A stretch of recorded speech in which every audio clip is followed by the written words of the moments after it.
ভিডিওর পিছনে টেক্সট, তা আবার মোবাইল দিয়ে। বন্ধুরা, ক্যাপকাট দিয়ে কিভাবে মোবাইলের পিছনে টেক্সট লেখা যায় তা এখনই আপনাদের দেখা। প্রথমে ক্যাপকাটে ঢুকতে হবে। ক্যাপকাটে ঢোকার পর আপনাকে নিউ প্রজেক্টে ক্লিক করতে হবে। নিউ প্রজেক্ট ক্লিক করার পর আপনাকে নির্ধারিত যে ভিডিওটি আছে সেটা এখানে সিলেক্ট করে নিতে হবে। এটা ক্লিক করার পর অ্যাড করে নিতে হবে।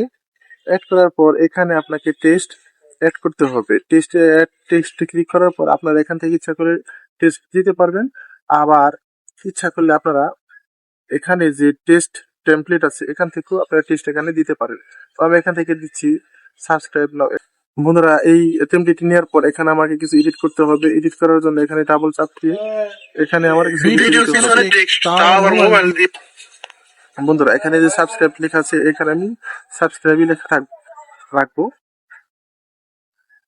এটা এখানে আমাকে সিলেক্ট করে দিতে হবে। এখানে সিলেক্ট করে দিতে হবে। সিলেক্ট করে দেওয়ার পর বন্ধুরা, এটি আমাকে জায়গা নির্ধারণ করে দিতে হবে যাতে একটা নির্দিষ্ট সময় জুড়ে থাকতে পারে। বন্ধুরা, এই ভিডিওটিতে টেক্সট অ্যাড করার পর এটি আপনাকে এক্সপোর্ট করতে হবে।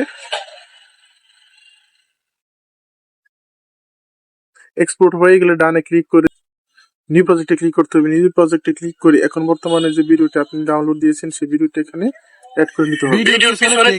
অ্যাড করে নেওয়ার পর বন্ধুরা, এখানে আবার আপনার যে ভিডিওটি আগের যে ভিডিওটি সেখানে এখানে ওভারলিতে ক্লিক করে অ্যাড ওভারলিতে ক্লিক করে সেটি এখানে অ্যাড করে নিতে হবে। বন্ধুরা, আমি এই ভিডিওটি অ্যাড করে নিচ্ছি। অ্যাড করে নেওয়ার পর এই ভিডিওটি আমাকে এখানে সুন্দর করে বসে নিতে হবে। হ্যাঁ, এখানে বসে নিতে হবে। বসে নেওয়ার পর রিমুভ ভিজিতে ক্লিক করতে হবে যাতে এটি ব্যাকগ্রাউন্ড রিমুভ। বন্ধুরা, এটি হয়ে গেছে। তো আপনারা দেখুন কেমন দেখা যাচ্ছে।